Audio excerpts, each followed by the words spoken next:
Hello, everyone. I am officially live. I hope that you are doing well today, that you're also interested in doing some reading and productivity sprints. If you are new here, I am Alex. This is my channel, Frank Fiction. If you are watching live, welcome. If you are watching the recording after the fact, welcome to you too. Regardless, if you are watching live or not, every single week, I post brand new questions that I love to ask the people who follow me on my lives just to see what their answers are going to be. And hopefully, you'll find them interesting enough that you want to comment. If you are interested, please either write your comments in the chat box or down in the comment box below. It doesn't matter when you answer them. You could answer them 3 weeks after this live goes up. I don't care. I would just love to hear your answers. Tonight, my project is that I am reading The Invisible Life of Addie LaRue. Now, if you watched my live last week, you know that I was reading this last week as well. I am still reading it this week. One, because I'm just being super slow, but two, it was just a really busy week. But I feel it. I feel it in my bones that just like last week, I finished a book on my live. I'm going to be able to finish this one as well. And honestly, I'm looking forward to finishing this book because I want to know how this wraps up so badly. So, if you watched my live last week, then you know that I'm reading the large print edition of this book that I was able to get at the library. And I am currently on page 632 of 783 pages. So, if you believe in me, then I believe in me too. And I am going to get through this book. And then if I do, I'm excited because I'm going to get to tell you what I am planning to read next, which was a total I just picked it off the cuff. Honestly, it was I didn't give it a whole lot of thought. I was like, this sounds interesting. I was actually watching Bart's Book Space, his channel, and I love his channel. If you haven't checked him out, he's really awesome, and he reads a lot of science fiction. But he was talking about a book that he recently picked up, and he was interested in reading, and I went, well, that's available at the library, so I think I'll read that too. So if I get through this tonight, I will show you what that is. So this is just a time to chill, sit down, grab a snack, grab a drink, get under a blanket, work on whatever you want tonight. That could be reading, it could be a project, you could be doing your taxes. Well, no, not yet. You could be doing your personal finances then, whatever you want to fill your time. I am currently tonight drinking an amaretto sour because it is cold enough outside that I felt like it's time. This is one of my favorite winter drinks. I love this. It's delicious. It's simple. It warms me from the inside out. And this is my one drink that I'm going to have tonight because I made this one a little bit strong. I digress. So hopefully you have something delicious that you're drinking tonight as well. And I could see that I already got some peeps joining tonight. So, hi, Kat. I'm so happy to see you. I'm glad that you could make it tonight. And you said excited to spend some time with you today. I'm excited to spend time with you too. I'm starting "'Twas the Night, the Art and History of the Classics Christmas Poem of Pamela McColl. Very cool. I hope that you end up really enjoying that. Is that a longer collection, or is that something that's pretty short? Do you think that you'll get through that tonight? Hi, Robert. So happy to see you as well. Yes, this is alive. Absolutely. I always just give the same introduction at the beginning where I tell people, just in case they don't make it to the live, that they see this after the fact, that, still want them to feel like they can enjoy it and watch it as well. Kat says, yes, Robert. And Alicia says, hi, Kat. Well, Alicia, I'm going to say hi to you too. Said, hi, Alex. Thank you. Kat, you get first dibs from Alicia because that's how cool you are. And for anybody who hasn't checked out Kat's channel, you absolutely should, because Kat is one of my dearest friends on BookTube. She's fabulous and her content is awesome. Faye, I am so happy to see you too. Welcome back this week. And you said, hello. I'm halfway through Prophet Song by Paul Lynch and Robopocalypse by Danielle H. Wilson. And I need to finish them both in the next couple of days. So I'll go back and forth between them. You have to finish them both in the next couple of days. Is that because of like a project or a personal drive to want to finish them, or is it just because they're both so good that you're like, I need to finish these so I can know what happens and then be able to move on to something else? Alicia says, I just finished cooking and I'll be opening a beer and reading Nas for Nosferatu. Oh, that is clever. I like that. Nosferatu, the way that that's spelled, is that a play on like science fiction horror, or where does that title come from? Please let me know. And your drink sounds tasty. You can never go wrong with an amaretto sour, my friend, ever in your whole life. These are delicious. And you know why they're so awesome? Is because it's a whopping 2 ingredients. And if you put them in a shaker and make them super ice cold, they're even better because then your hands are chilly, but your stomach is warm. And you can't really get much better than that when it's cold outside. And Robert says, I'm reading the Orthography of Madness and Misgivings by Michael Vertenberg. Very cool. So, are you enjoying that so far? And how far into that are you? And Faye says, they're library books, and I took too long to start them. Ugh. Yeah, okay. That's fair. The books that I picked up because of Bart, yeah, I'm in the exact same boat as you. And the problem is one of them, the one that I'm planning to read next, is quite a chonker. So if I don't get on that and somebody else decides that they want to get it on loan, I'll have to give it back. I usually have really good luck though when I get library books that people don't put holds after me, so I can keep them for like an extra cycle because they auto renew for me. I don't like have to go in and manually do it. So wish me luck because I probably will need more than just a week to get through the next one that I'm planning to read. It's a bit big. Alicia says it's a chunky Christmas horror from by Joe Hill, Stephen King's son. Very nice. And I probably shouldn't introduce him or talk about him that way, being like, oh yeah, Stephen King's son, because that's why he doesn't go by Joe King. He, goes by his pseudonym Joe Hill, is because he doesn't want to be associated by his dad and he wants to stand on his own merit. So shame on me for that. But hopefully that is a fabulous story. A lot of people really love his writing. I have yet to read anything by Joe Hill, but hell, his stuff has started getting turned into like movies and TV shows, hasn't it? So he's like got his own fame. And Kat says, I will not get through it tonight. It's a big book, 262 pages and nonfiction. I won't finish tonight, but by next Friday for a book club meeting. Well, very nice. That's actually cool that you have that for a book club. I never would have thought of like a book with that title being something that people would read in a book club, but it is very seasonal. So it makes perfect sense. I just never heard of it before.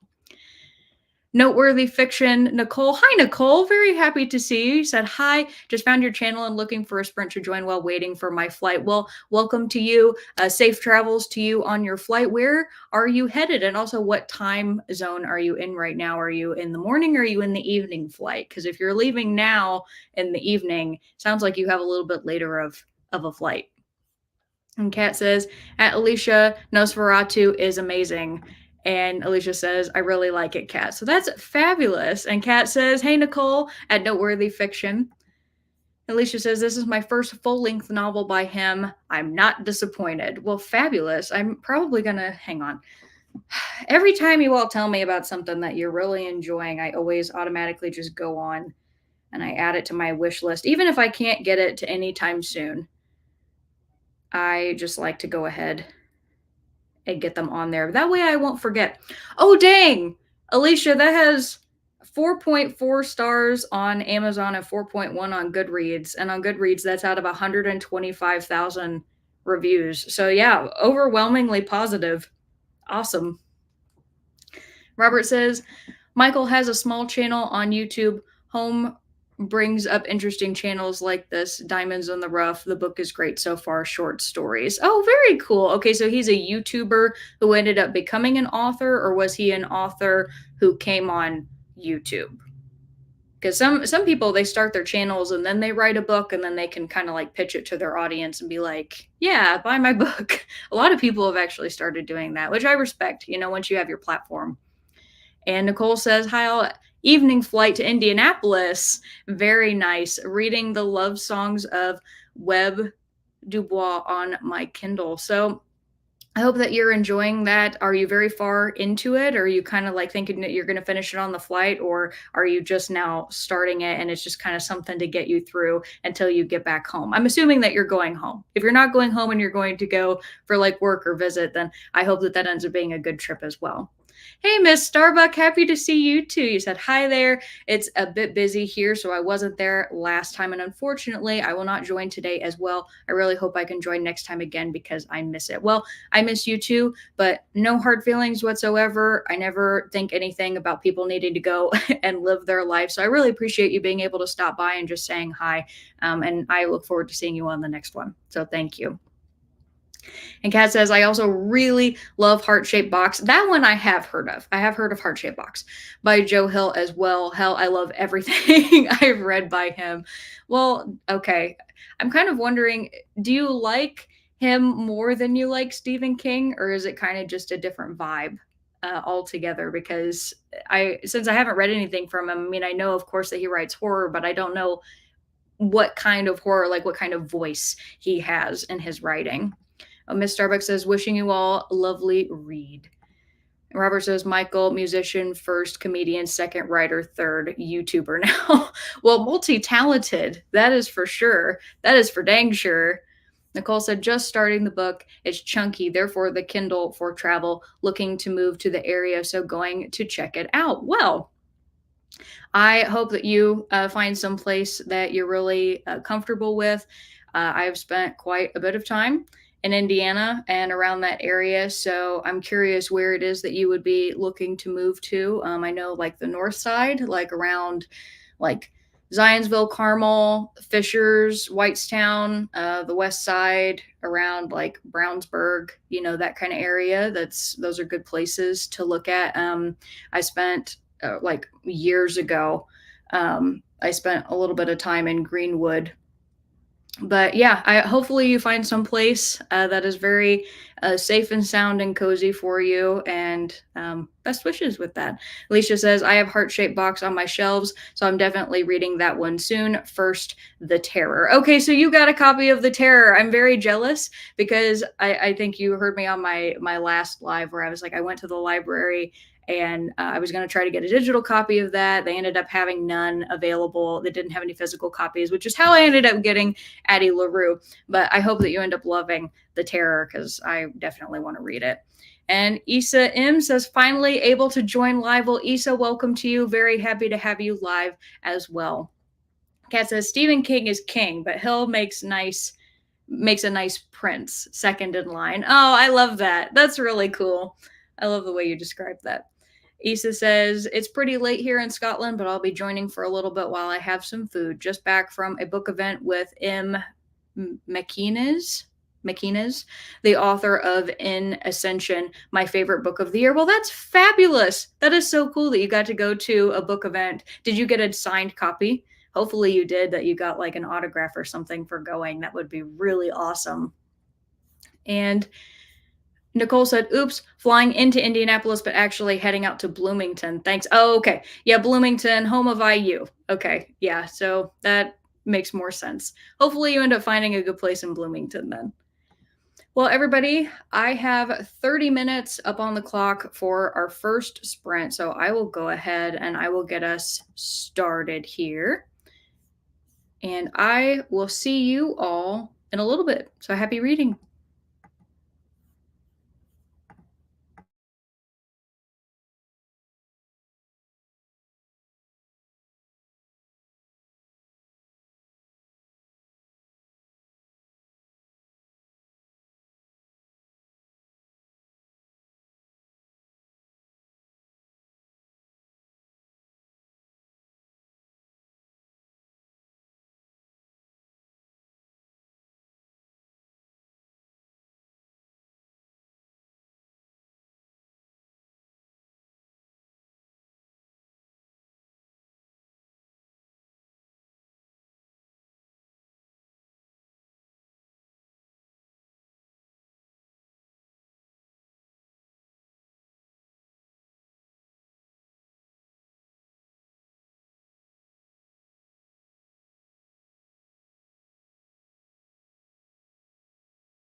All right, everybody, come on back.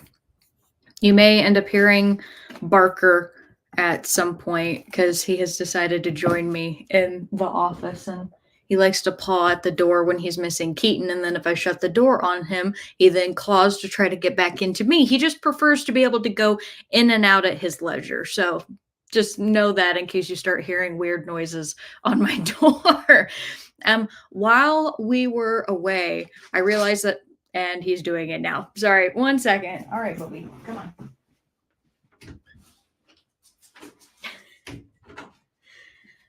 Oh, he's a turd. Oh, I love him so much, but he's a turd. So while we were away, I realized that I forgot to put up the next question, which was when you travel for vacation, do you typically go to a city, the country, or do a staycation? So now that I have that up, you are free to answer that question as well. And while we were away, I did get some notes in here. So I got one from Isa who says, I got a signed copy at the Edinburgh International Book Festival, but I just keep going to all of his events like a little stalker. Well, you know what? When you really love an author, I don't necessarily think it's stalking to go and appreciate their work and, tell them like, hey, I think you're really cool. And the nice part is if you go to a lot of events, authors will remember you. So hopefully maybe he did, unless it's like a huge crowd. I don't know how much of a crowd they had. Noteworthy Fiction had to go and said, time to board, happy reading. So I hope Nicole has a very safe flight if she ends up seeing this later. Hey, Mary Lou, so happy to have you. You said, I typically go to a city, but it may be a small city. Well, that is very fair because at least you're going somewhere. You're doing some things, right? And Faye says, I'm a staycationer 100%. I don't even do anything at all but read and watch TV and read and daydream and read some more. I call it Faycation. Faycation, I wish my name had any sort of like lovely ring to it like that where I could do something, but I can't. I love that you can though, because that's awesome.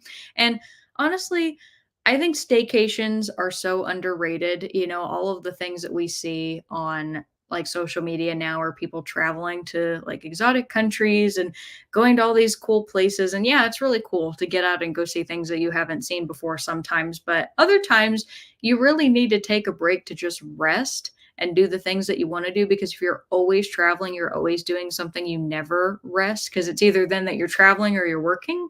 So I'm glad to hear that you take your time and you know exactly what you want to do and you just enjoy it. Alicia says, preferably the country. The city is nice for a day or two, but my heart is in the country. And yeah, I can relate to that. So when I was in college, I was in the heart of a city for 4 years, and it can be really cool. Like it's nice to know that you can just walk down the street and you have everything available to you that you could possibly want. But there are other times that like my grandma, she used to live out in the country, and I would go and I would visit her, and there was something so peaceful about being at her house that like I never experienced anywhere else. And I miss so much like that peace and quiet, which is one of the reasons why I loved when Keaton and I took our trip to Arkansas in August, is because I got to go up into the mountains and there was just such quiet there, because there weren't that many people and it was just full of nature. So I'm totally with you. Like the country is a beautiful place to go. The city can be really nice, but you don't necessarily want to spend all of your time there. Mary Lou, you said, I can only stay for a little bit, but wanted to join in. Well, Mary Lou, I am happy to have you for as much time as you have the ability to give. So thank you for spending any of it here tonight. Alicia says, I like that, Faye, and I do too. Ron, hi, Ron. Happy to see you as well this evening. You said, hello, I'm listening to the audiobook for Daisy Jones and the Six. Well, hopefully you were enjoying that. Daisy Jones and the Six, that is by Taylor Jenkins Reid, right? And the only book from her that I have read is the Seven Husbands of Evelyn Hugo, which was a book that I really enjoyed. I thought that that was a great read. I am actually kind of surprised at myself that I haven't picked up Daisy Jones and the Six. I've heard mostly good reviews, but some that were kind of like mixed reviews on it. Funny enough, I thought that the year that that came out, that it was like a book of the year, or it was like some sort of award winner for that year, but now I can't remember because it's been a couple years since then. Anyway, hopefully you are enjoying it and it's a fabulous listening experience. Robert says staycation, heavy on the stay. Yeah, staying at home, chilling at home in your place where you are the most comfortable and you know where everything is and what you need to do, and there's no stress about having to travel. Great, great time. Kat says no reading. And Alicia says, like we would ever be mad at Barker. Yeah. I know he is probably the biggest gem of my channel. Like I could go on here and I could talk about anything, but if Barker shows up, he is just like the light of everybody's life, as he should be, because he is one of the lights of mine. I love him so much. He is such a sweet boy. He's a stinker. Don't get me wrong. He's a stinker, but he's a very good boy. And oh, Alicia, I wanted to tell you because I don't think I mentioned this before, and if I did, forgive me. I have officially gotten the filming done for my "We'll Save the Galaxy for Food" by Yahtzee Crawshaw. I have officially filmed that video. I just have to get the editing done for it, and my hope is that I will be able to get that out sometime this weekend, and then you can hear my thoughts about it. It's going to be, by the time I'm done editing it, I can tell that it's going to be a pretty short review because I ended up making it a spoiler-free review. I know the ones I've been doing lately have been like spoiler, or I have like a non-spoiler in the beginning and then a spoiler section at the end. This is like a completely spoiler-free video, so it'll be pretty short, but hopefully if you were interested in that you'll like it. And Kat says, I have a turd living in my house too by the name of Tootie. Well, you know what? Tootie and turd, those they go together so well. Barker, he's a turd because he's just a smelly boy. He likes to get his mouth on everything that he possibly can. And I've had his teeth cleaned. I give him probiotics and dental chews and 2 daily vitamins. I give him like the best dog food I can. I mean, he is like the most spoiled boy that you could possibly find. Like that little Jack Russell, he is so spoiled, but he is still stinky. Like there's nothing I can do. It's just because he likes to eat all the nasty things that he's not supposed to. Nothing I can do about it. Issa says, typically go to a city or do a staycation, but living abroad, anytime I have time off, I try to travel back home. It's nice, but it never feels like a true vacation. Any expats can relate. That would make a lot of sense. Like if you spend your time traveling to go back home to visit family, then yeah, that you're like visiting a place that was home, but it's not necessarily going to be relaxing because you still have all of the travel. So I could see, yeah, where that would be a little bit difficult. So, city or staycation though, like if you do go to a city, like you want to go visit, where is it that you would want to go if you're not staying home or traveling back to where you're originally from? Hi, Emily. It's nice to see you. You said hello. Currently reading Check and Mate by Ali Hazelwood. Now, Ali Hazelwood, that is a name that I have heard quite a bit.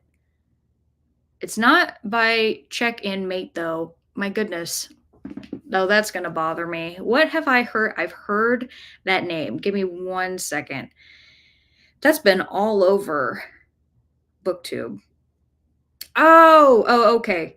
Yes. So she's the one that did like the Love Hypothesis, Love on the Brain, Love Theoretically. Okay. Yes. I've seen a lot of people reading those. Hopefully you will end up enjoying it. Do you have a lot of experience reading Ali Hazelwood, or is this like your first one? Ron says, fabulous is the word for it. The audiobook is great too. A great use of a full cast. Oh, they actually got a full cast for that audiobook. That's rare. That doesn't happen a lot. But that also would make sense for that book because it sold, I mean, I know it sold over 1 million copies. I don't know how long ago it sold over 1 million copies, but it hit that mark. So they probably put a lot more into that audiobook than they do most of them. So that's awesome that it's great. Mary Lou said, good, I want to hear about that book. Well, you will. Good or bad, you will hear about that book. And Leisha says, nice, I'm looking forward to the video. I have it on Libby, but I'm waiting to see if I want to read it. Well, I can tell you that by the end of the video, I'm going to encourage you to make your own opinion. We'll put it that way, but I'm interested to see what you think of it by the end. Kat says, I don't take many vacations, even though I love to travel. Tough question, Alex. I generally do a staycation. And there's absolutely nothing wrong with that. Like I said, I think that they're really underrated. That, this idea that, oh, you have to constantly be traveling in order to make your time the most worthwhile. It's like traveling is great, but people need a break too. Absolutely. And you have a lot going on, Kat. So you take your you take your time. That is my 2 cents on the matter. You said, but I'd like to do a mixture of city and country because the places I want to visit fall in both city and country. Well, that's nice that you can like have that mix. I had a really cool experience when I got to travel to London back when I was in college. I was there for 2 weeks and I was on an art trip. And what I mean by that is we went there to experience the art of the city. So I got to go to the operas, the orchestras, the plays. I got to see 2 plays at the Shakespeare Globe Theater while I was there. I mean, it was just like an incredible experience. I got to see so many things, but we did get to take a train.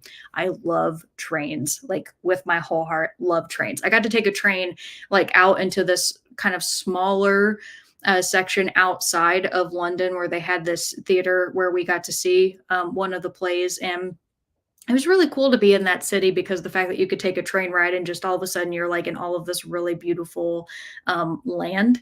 And I think there's a lot of places in the US that are like that too. I just have yet to discover them, which is one of the reasons why I have a dream trip of taking Amtrak across the country. Like the train ride will be the vacation, right? It's not like I'm taking the train to get somewhere. I'm taking the train because the trip is the destination. Kat says 2D's real name is Comet, but he likes to do. That is so cute. So does Barker. He's very funny. He'll just like get up in the window and be barking at something, and you can just hear like one go. Ash used to do that too, and it cracked me up every time. They have no shame. They don't have to. They're dogs. Issa says, I would love to travel to East Asia, but anywhere really at this point. That is totally fair. Where do you think is the next place that you reasonably would be able to go if you can't make it to East Asia? What's like a tangible destination that you could make it to? And Emily says, this is my first Allie Hazelwood. Well, then I hope it's really fantastic for as many things as I have heard about her and as many like good reviews. Alex, it's so good to see you. Hello, welcome. I'm happy that you were able to make it tonight.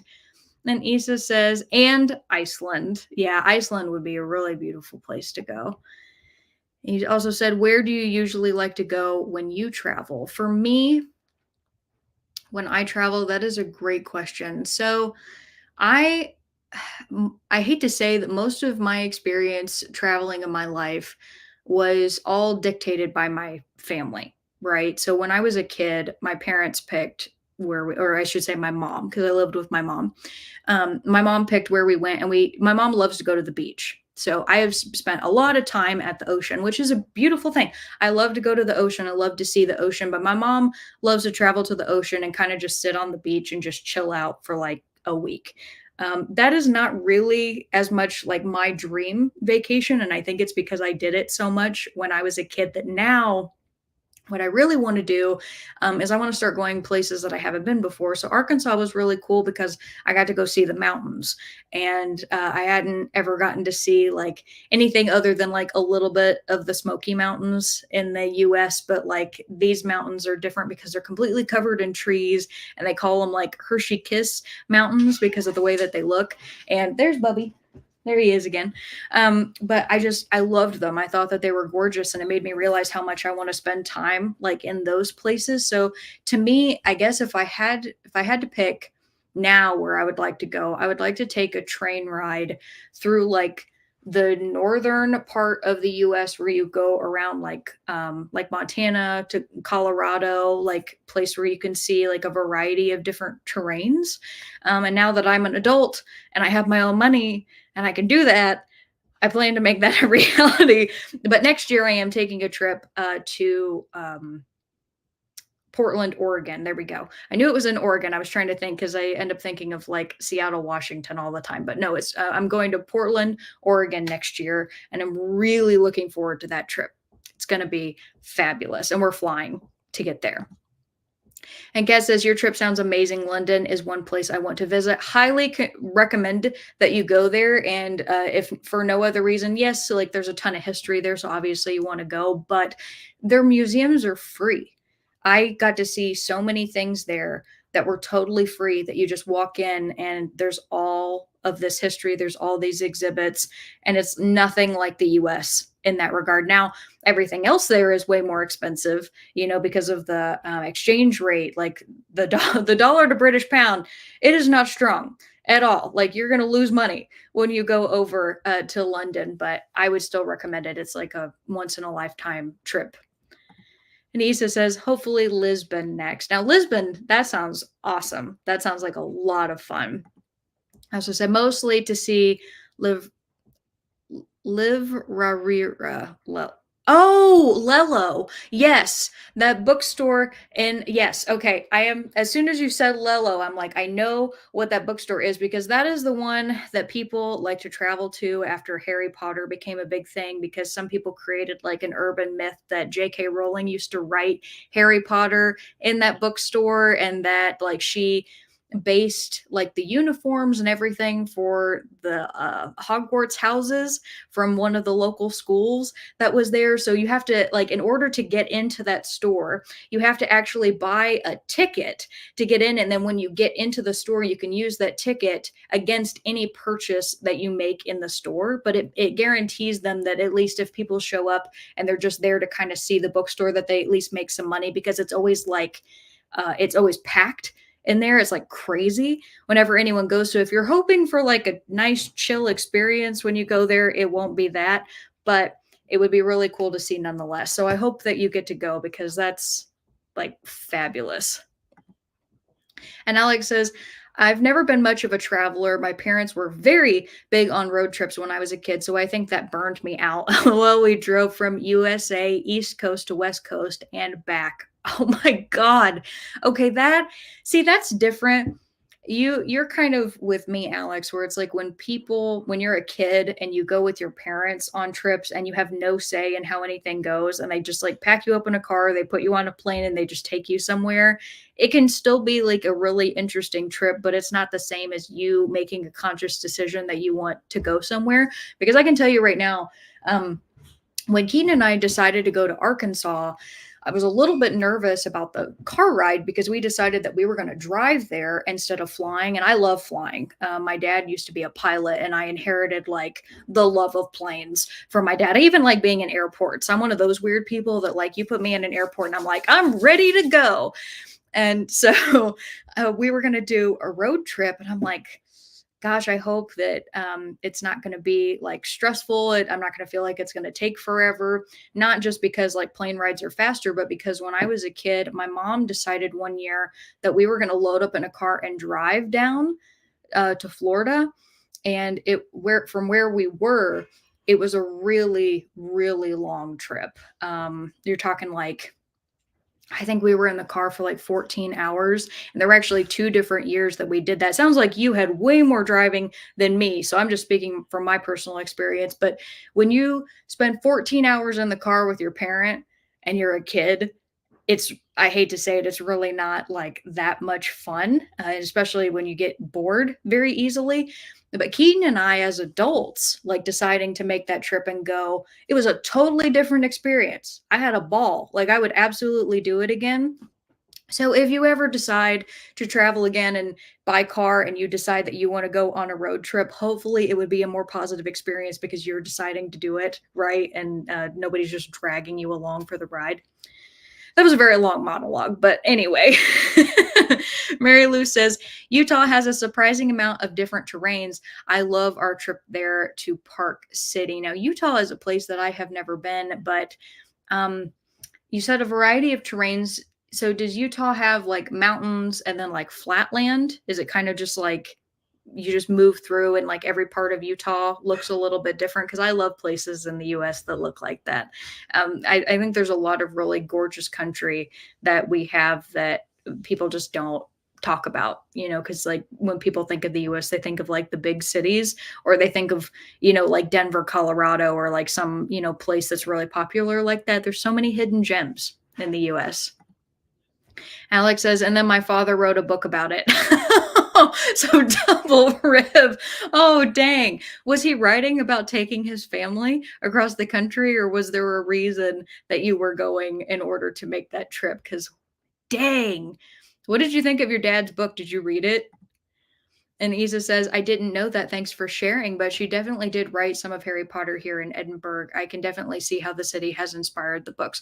Okay, well, that's good to know. Maybe the whole thing about the like the attire from like one of the private schools and all the capes and everything that they wrote or wore, excuse me, maybe that is partially true at least. Because I know some of it, I think that people talk about, and I'm not sure that all of it is correct, but I believe you that at least some of it was inspired there. And Kat says, Mary Lou, Utah is pretty. I have family that lived outside of Salt Lake City. My last visit was in July of 2021. Issa says she lives here, unfortunately. J.K. Rowling? Does J.K. Rowling live in Edinburgh now? I actually didn't know that. I don't follow her anymore. I haven't really ever followed her truly in my life. But I know that with all the controversy and stuff that people have about her now, people have kind of like dug deep into her life and like reported on everything she does now. I have not kept up with that, admittedly. Mary Lou says mountains, Mars type landscape, green, hilly areas, etc. I love that. That sounds beautiful. Alex says, no, he just wrote about us. Oh, well, then, I mean, I guess hopefully maybe when you're like older, then you're going to be like, oh, my dad, what a nice memory to think of him by. I don't know. I wouldn't know what to think if my parent wrote a book about me on a road trip. I think I'd be a bit distraught. Isa says, I think so.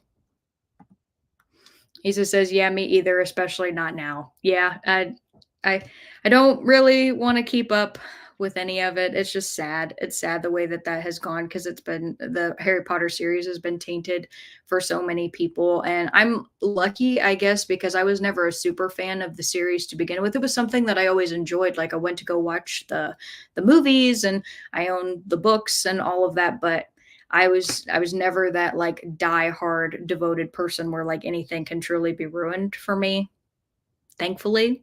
But Lello, either way, that's going to be a really cool experience regardless. And Alex says, I live in Virginia and there's so much within just a couple hours, so I can still see a lot without going very far. It's such a diverse state. I would like to travel more in the future, though. Well, that's cool, at least that you live in a place that you feel like there's a lot to do because so many people I've talked to when I was in college or even now, they're like, there's just nothing to do. You know what is there to do and travel around? It's like some places you have to go and you have to find those hidden gems, to make like a place fun and enjoyable to live. But if you live in a state where you're like, yeah, I can just travel and go do anything, that's even better. Mary Lou said Virginia is lovely, Alex. So I've never been to Virginia. So hopefully that's a place I'll go. One day I would like to go to all 50 states. I don't know how many years that would take me to accomplish, possibly the rest of my life, if I'm being honest with all of you, but that would be a really cool thing to do. And thank you for this lively discussion. That was fabulous. I didn't realize that that question was going to pop off so much. So my next one that I have for you right before we start our next set of reading sprints, and I also want to ask you really quick. First one to answer is the one who gets the time. So type as fast as you like. We can either do reading sprints for 30 minutes or we can do them for 45. First answer is the winner. So you all let me know. But the next one that I have for you, the next question is, do you have a special place that you like to read the most? It can be a public place or a favorite chair in your home. And you let me know that because I would adore hearing like where you feel the most comfortable reading. And everybody is popping off. Kat, Alicia, and Mary Lou are all saying 30 minutes. So you all win. Congratulations. And I am actually going to go ahead. I'm going to pull up that clock. And Alex, hang on 1 second. You said drive across the country and back. You'll knock them out in a few weeks. You know what? If we get to a point where Keaton and I have the exact same schedule for how much time we have off, maybe we can make that happen. So I will see you all in a little bit. Be sure to answer that question by the time we get back and enjoy your reading.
All right, everybody, come on back. I got a Barker here.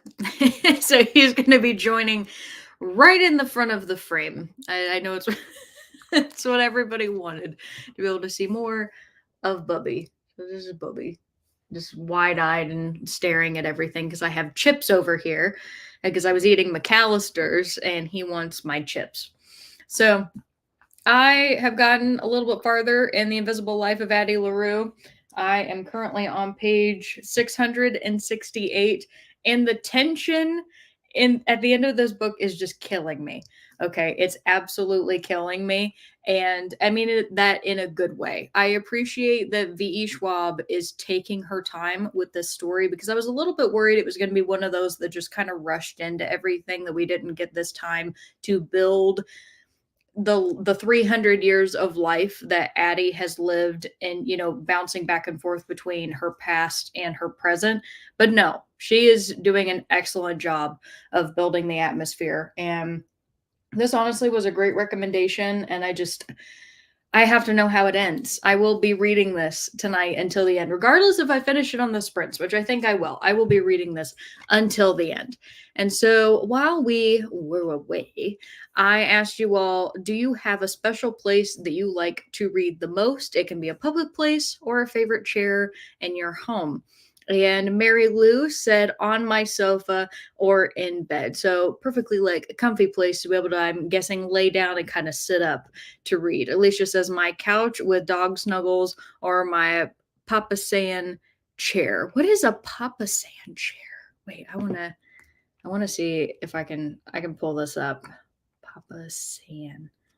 Oh, I used to have one of those. Okay, so for those of you who don't know, I will attempt to show a photo on camera. My camera quality is good enough. I should be able to, but it's one of those like circular chairs. I did used to have one of those when I lived in my apartment before I bought my house, but my dogs, they kind of tore it up because it was also their favorite chair in the house because they used to get up in the window and look out. And so they tore it with their nails because they were very excited to look outside. And Faye says, at this time of year, my fave place to read is the couch beside the Christmas tree. I love reading by the Christmas lights. I was actually doing that a little bit earlier today before the sprint started, so I completely understand there's something very comforting about the Christmas lights. But what's funny is mine, and if you guys have watched any of my vlogs or anything, you have seen that chair over in that corner. I also have a new lamp over there that I really like because one, it's dimmable, but two, I can actually change the color temperature of that light, which is turned into like a really nice little reading space. It's become super cozy, and that's where I like to sit. And Barker has a bed that is right next to the chair, so either he's up in the chair with me or he's down in his bed or I'm out on the couch reading. Those are usually the only places that I read. I don't typically read in bed most of the time. Kat says, my bed is where I like to read the most. It's nice and comfy and cozy. And Kat, just so you know, whenever you're doing your reading sprints, 99% of the time, I can guarantee if I'm watching you, I am sitting in that chair with my my quilt that I got this year that I love so much.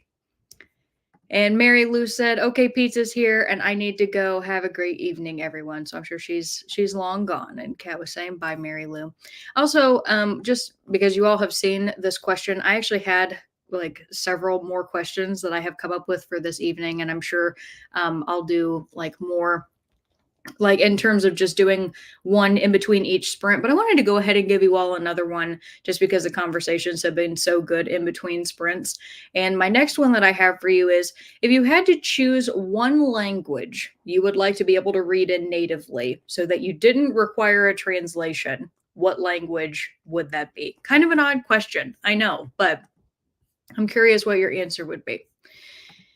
Sabrina, I am so happy to see you. You said, hi, sorry for the late join. You're never too late to join anytime. You said, I had a tooth pulled. That sounds awful. I hope you're not in pain, you poor thing. Anything dealing with my teeth freaks me out. So I'm really sorry you had to go through that. But he also said, I just woke up from a nap. LOL. My favorite place to read is definitely my little reading nook in my living room area. Well, your little living room area is a beautiful place because I that's always the place I see in all of your videos as well. And you're surrounded by your gorgeous editions of your books. So really, there's no better place to sit in your living room than that little space. So I love it. 100% I love it. Kat says, hey, Sabrina. She's waving back. Robert says, reading the sofa and I have a large entertainment earth. Oh, the sofa and I have a large entertainment earth box I use as a ghetto end table. When the local college is out, I head over to the parking lot. Tons of shade and it's dead quiet. Now that sounds really nice.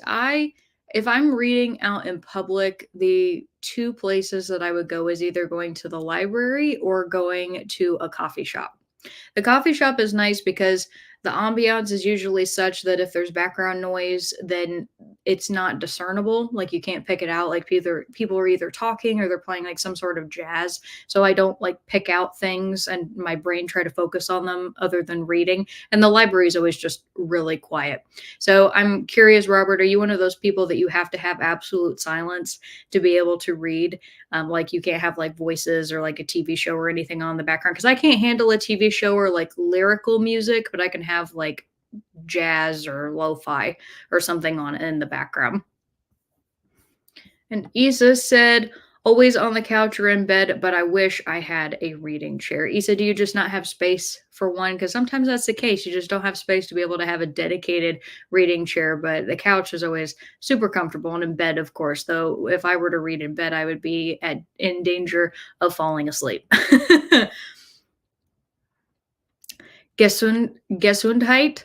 Is that what that says? Gesundheit? Also, how's my pronunciation there? Gesundheit meaning. Hang on. Good health. Good health. Oh, okay. Yeah, so you're wishing Sabrina good health, I think. And Alex says, made it to page 233 of 300 of Deep Creek by Pam Houston. Well, are you enjoying it, Alex? Is it good so far? Hopefully so, if you're that far into it. And Kat says, Barker is precious. He's a Jack Russell Terrier. And the answer is yes, as far as I can tell. So Barker was a rescue. And so when I rescued him, I could tell that he was part Jack Russell. That's one of the reasons why I picked him, because Jack Russells are my favorite. But I think he also might be part Beagle. So if he is, then he's a Jacoby. But if he's, just like full Jack Russell, I have no idea of knowing. I've thought about getting him DNA tested just like out of curiosity, but either way, he's a very cute little boy. He's a huge snuggler. So what he's doing right now is like I'm trying to like kind of hold him up so that he could see the camera, and he's just like leaning into me with his full weight, just being like, "No, mom, I'm just wanting you to hold me. That's it." And now he's staring at me. He likes to stare deeply into my eyes, which apparently is a sign of trust with dogs, like for them to just like look at you and like hold your gaze. So yeah, he's my boy. He's 100% my boy. And Sabrina says, "Oh, how are you liking it? I just started Darker Shades of Magic by them, and The Invisible Life of Addie LaRue so far is really good. I am finding lately with some of the books I'm picking up that I before felt like I was really good at deciding what my rating was going to be like 3/4 of the way through a book. Like I like knew what it was. And usually with a 5-star book, I do. Like I can just call it like this is a 5-star book. This is one of those where I'm like, I really don't know what it's going to be. And I'm reserving my judgment until the very, very end of the book to see how it closes out. But so far, I'm super happy with it. I think it's going great. Bubba, you want down? Hop down. There you go. Okay. And so how are you liking the Darker Shades of Magic? Well, you said you just started it, so you might not be that far into it, but hopefully you will end up enjoying it. You're a much faster reader than I am, Sabrina. So I know that you'll probably like tear through that like nobody's business. Kat says, also my husband Barry says hi. Well, hi Barry. I have never spoken to you before, but I hope you were having a lovely evening. Thank you for saying hi. And Ron says, my special place to read is bed, though I think I need to get myself a good reading chair because I fall asleep reading too often now. Yeah, see, that's my problem as well. My most comfortable position when I read is usually to sit up and then like have my legs extended out in front of me. But if I have any ability to like sink down and just kind of like eventually end up in a laying position, I will fall asleep, which is the reason, actually, the specific reason why I ended up getting that chair in my office. Like, one, I just wanted like a nice place to sit, but two, I can't fall asleep in that. It would be deeply uncomfortable to even try, but it's very comfortable for sitting on. But yeah, I try to kind of avoid laying down on the couch to read as much as possible unless I'm comfortable with knowing that I may end up taking a nap. And Alex says, my favorite reading spot is in the recliner in my library. And I've seen that in your videos too, Alex, especially in your reading sprint. So I know that chair very well and it like rocks back and forth. It looks super comfortable. You said it's older than I am and I saved it from being trashed when I was a teen. Well, if it's older than you are, then it's definitely broken in. So you have like probably the most comfortable reading chair. Hopefully it's comfortable. Recliners, sometimes they don't get more comfortable with time, but hopefully if you've held on to it, it's because it's like the most comfortable thing ever. Kat says, I'm sitting at the kitchen table and he's cooking our dinner and listening to your sprints with me. Well, that is so sweet that he would be interested in listening to me ramble while he cooks. So thank you, Barry. Keaton is actually in the other room. He usually listens to my sprints. You all have seen him like say hello on here sometimes, but he is actually watching. It's like a spin-off series of The Boys. I think it's called Gen V. He's like a huge fan of that series. I haven't watched it with him yet. He really wants me to see it, but he told me that he needed to watch that spin-off for that tie-in because it somehow leads into the season that's going to be released, I think, next year, like season 4. So he's like focused right now, which I 100% endorse. And you said, I read 21 pages. This book has some really pretty illustrations I'll have to share on my Wednesday sprints. Well, I would love to see them. And I definitely, well, actually, now that I think of it, I'm hosting an event next Wednesday. So I'll probably have to look in after the fact, like watch your sprints after the fact, because I don't think I'm going to be able to join live. That is always the really hard part now with my job. Like I have a lot of different things that I do as part of my job. But for those of you who have followed me for a while, you know that I host events as part of that. And I hate it when they end up being on the nights, Wednesdays of Cat Sprints, because then I don't get to participate. And I've been doing a lot of events lately. So I'm sorry, Kat, if I don't get to join in advance. I'm sorry. Emily says Japanese, Italian, and French. Okay, so you'd actually pick a handful of languages that you'd like to be able to read in natively. Zabrita says, I love the Spanish language so much, so probably Spanish. Okay, Spanish. And Kat says, I love your reading nook, Alex. Thank you. It is my tiny little space, and I'm still building out my office, but like it seems every month it gets a little bit cozier. So I'm very happy with it so far. I've built this room out of nothing over the course of, well, actually since May. So everything that you see in this room, the walls, like all the decor, everything I've done in here since May. So I'm very happy with how it's turned out. Now Alex says, I'd pick Japanese solely because Sayaka Murata is one of my favorite authors. Okay, very cool. Sabrina says, oh my God, thank you. I love your little nook too. Always being surrounded by books just makes the space cozy. LOL. Yeah, it really does. And that was the thing about when I moved into my house, this room, I always determined that this was going to be my guest bedroom or like a second guest bedroom originally. And I had a front room area that I used as my office, which if you ever go back and you watch like the very first YouTube videos I ever made, I was up in that front room. Well, when Keaton moved in with me, I wanted to give him his own space. And because he's a huge like PC gamer, he needed to be able to plug in directly to our modem up at the front.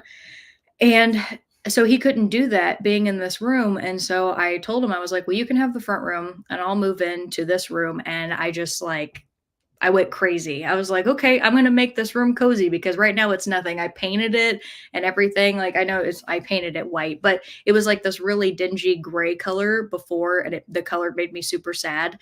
And so like this nice white base, and being able to build everything out around it, it became really nice. And it's like my space now. And I'm just like happy to know I don't have an eye for interior design at all.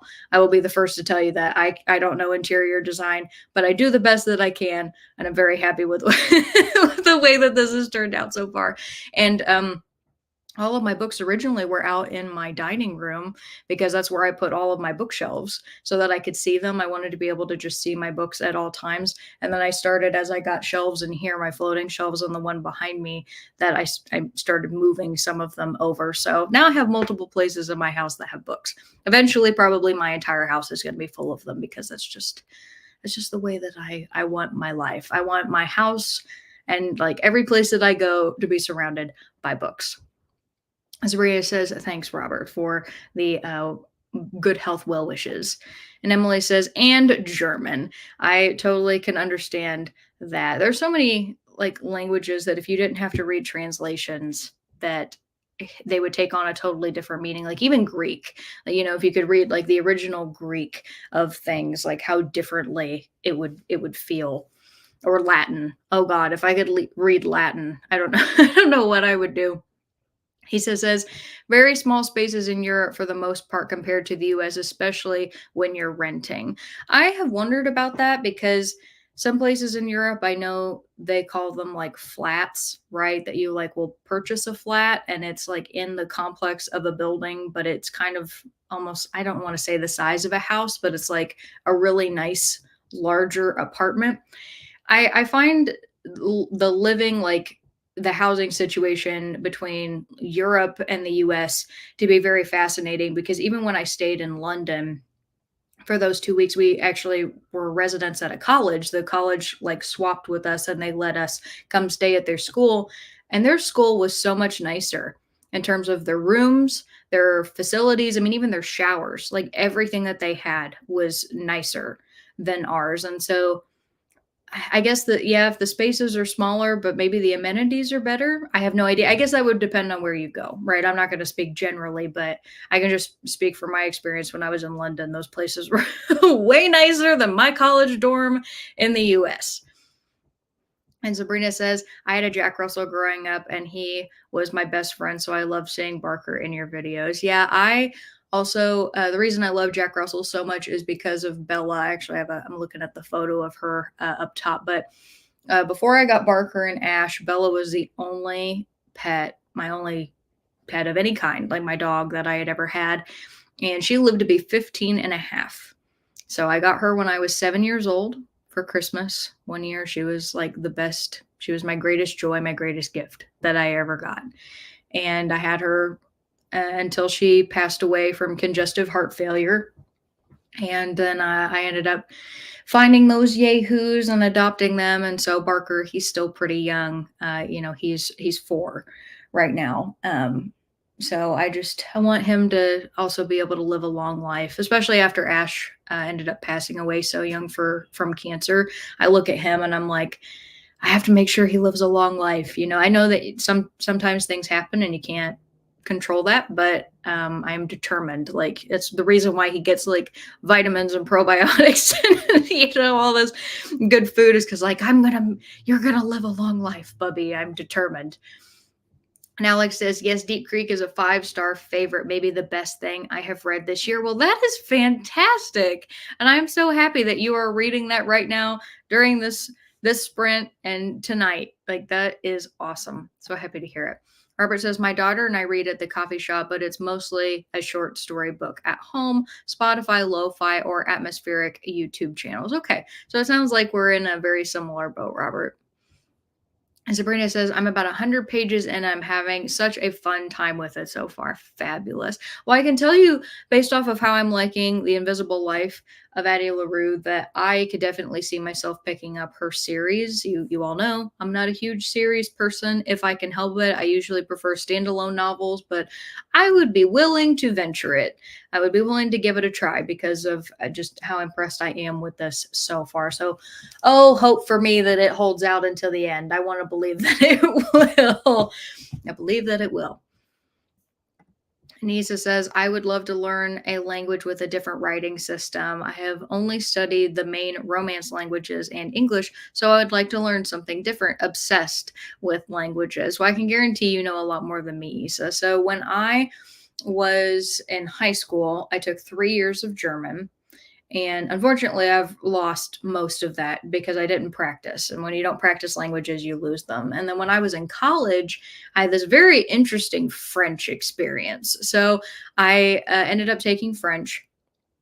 And what they did at my school was they literally forced you to learn it as the teachers were speaking French. Like they didn't speak English to us.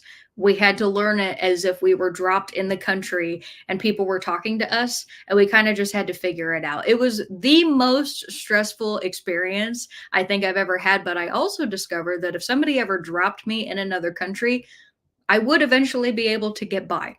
I've also forgotten most of the French that I learned, but dang it, those 2 semesters, I learned a lot. I'm so sad that I've lost so much of it, and that's my own fault. It's all my fault. I think if I had to pick one language that I would like to be able to read in natively, it would be Japanese, just because of the translations that I have experienced. Like Haruki Murakami is a great example. I want to know what it reads like in Japanese versus the way that it's translated into English. I love the character system of Japanese. I think it's beautiful. I think it's fascinating. It's also extremely, extremely difficult to learn. So if I could just like have that dropped into my brain, that would be lovely. But yeah, I mean, pretty much any other language, to know something other than English would be a great joy. And Faye says, I can't answer this question because I want to learn all the languages. Well, you know what? I will let that be your answer, Faye. That's totally acceptable. Sabrina says, "Oh my gosh, my husband loves that spinoff. I need to watch it soon." LOL. Well, then you and I are going to be in the same boat because we're going to get to experience it for the first time. And I like a darker superhero story. It's one of the reasons why Hellboy to me has been my favorite since I was a kid. Is it's not a traditional superhero. They're not like Marvel, DC.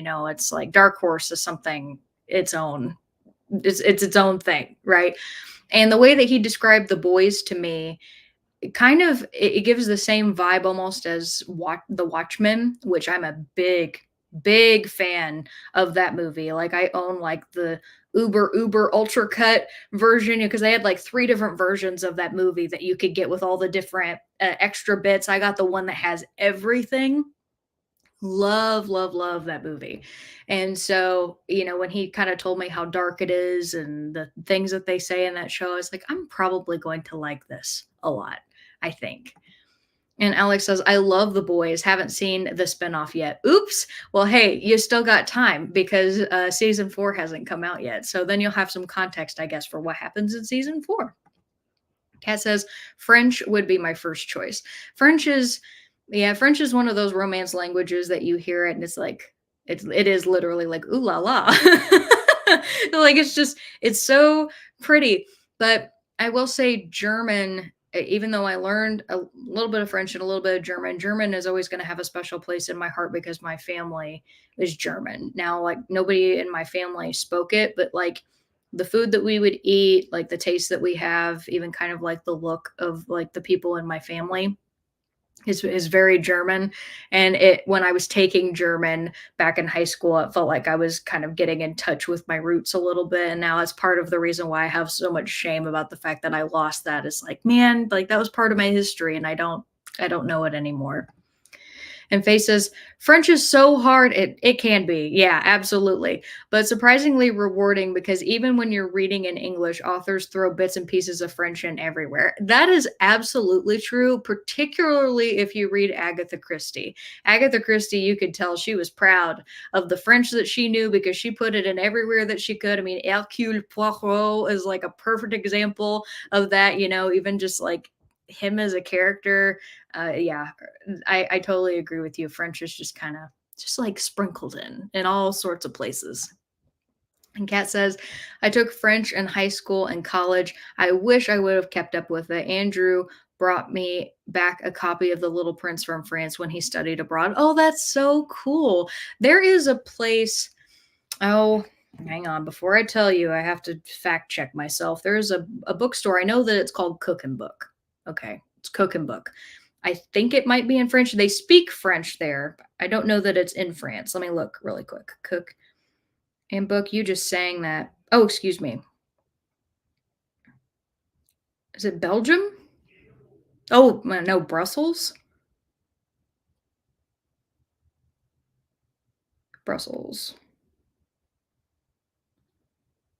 Uh, yeah, French and Dutch, the official languages there. Okay, because I remembered people speaking French there. But yeah, there's a place called Cook and Book in Brussels, and if you haven't ever heard of it, Kat, it's a really really cool bookstore where it's all of these different buildings. I mean, it's like eight different buildings that are all together, and you walk through one after the other, like in a line, and they have like a coffee shop, they have an English bookstore, they have a cookbook store, they have records. Like every single building has something different.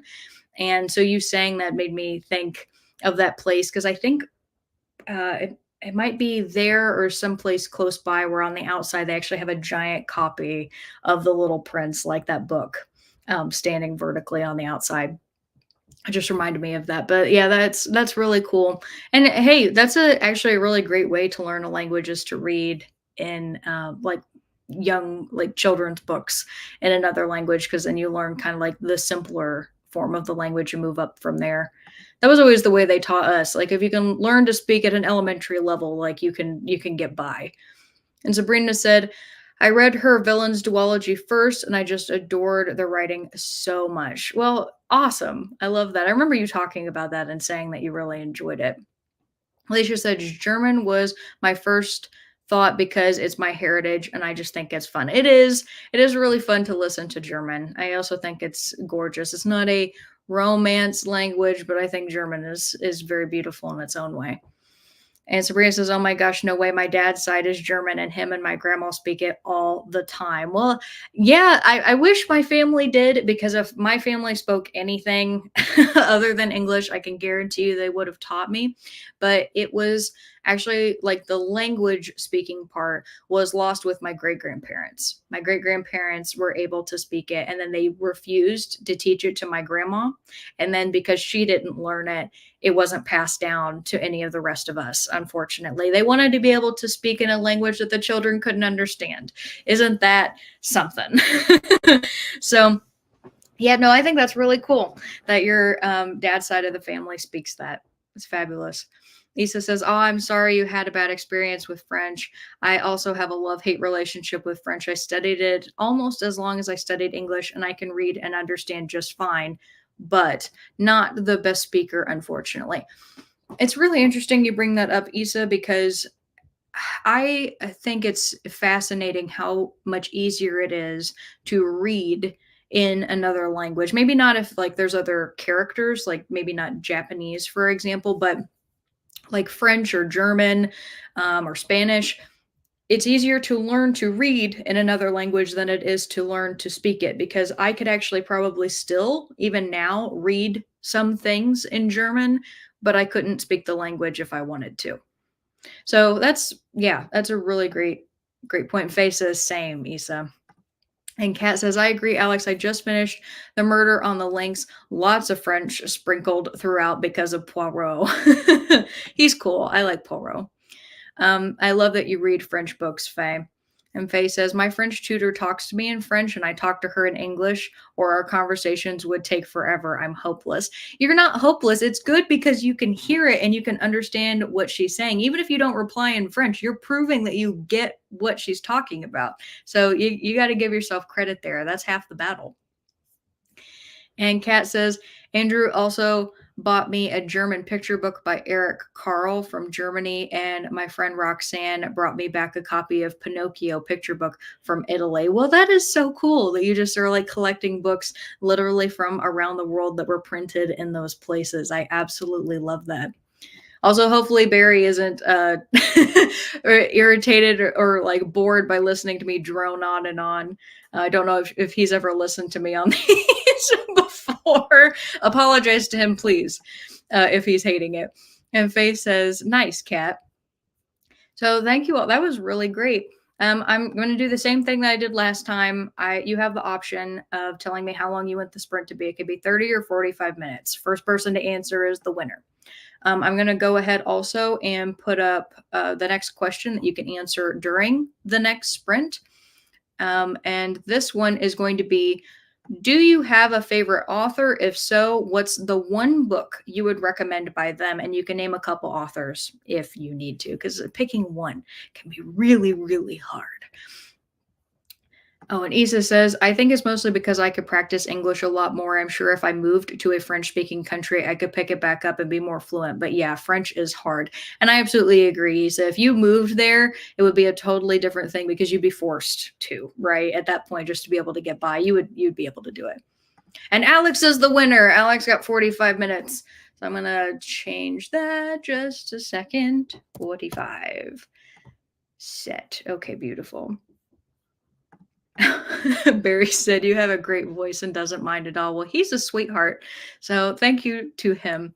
And with that, oh, Isa says, heading to bed now. I had a lovely chat. Have a good rest of your day, everyone. Well, Isa, it was wonderful to see you. Thank you so much for joining. Hopefully, you'll be able to again in the future and definitely get some rest.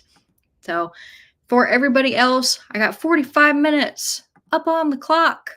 And I'm going to wish you happy reading. And I will see you all in a little bit.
All right, everybody, come on back. Let me know how you did. Oh my God, I have to finish this book. This is killing me. I'm getting to the point in the book where it's actually killing me and I need to know what happens. It's Oh, it's so good, everybody. Like it really is. I'm impressed. This is one of those books that I thought, nah, it's just one of those popular books that so many people like, but I doubt I'd like it. It's really impressing me, and the way that it ends, I gotta know. So, oh, I didn't tell you what page I'm on. So, I'm on page 714 of the 783. So, I am getting there. Getting there. So I asked you all a question when we left this last time, which is, do you have a favorite author? And if so, what's the one book you would recommend by them? And you can name a couple authors if you need to. And I see that Faye was actually the first person to answer, and she said A Christmas Carol by Charles Dickens. And I am ashamed to say this, but I have never read any Charles Dickens. A Christmas Carol, I'm sure, would be a really great one to start with. If I had to pick one, I probably would pick that one. And I'm curious, Faye, if you have read Great Expectations. I've heard mixed reviews of that book, and I want to know if you really enjoyed it. Alex says, Ellen Emerson White is my favorite author, and I never shut up about her. It's my entire brand. She's so good and underrated. The President's Daughter is my favorite series by her. I do remember you talking about that in one of your videos, Alex, that I watched. You did talk about The President's Daughter and that it was underrated. So did I add that last time? I don't remember if I added that when I watched your video, but if I didn't, I can add it now by Ellen. Oh, The President's Daughter by James Patterson is one that's trying to come up right now. And no, I don't want James Patterson. I don't want any James Patterson. I don't care. Unpopular opinion. I don't want to read James Patterson. Hang on. It's not showing up for me. Let me search by her name. Emerson White. There it is. Okay. Wow, they really did not want me to find that. Very highly rated too, though surprisingly does not have that many reviews. So yeah, I could see what you mean about being underrated. On Amazon, she has 4.4 stars out of 197 reviews, and on Goodreads, it's a 4-star out of 1,800 for the first book. So thank you for that. And he said, I will literally go on forever about her if no one stops me. And Kat asks, what genre, Alex? And Alex says, she writes mostly YA and MG. What is, okay, I might be having a stupid moment right now. What is MG?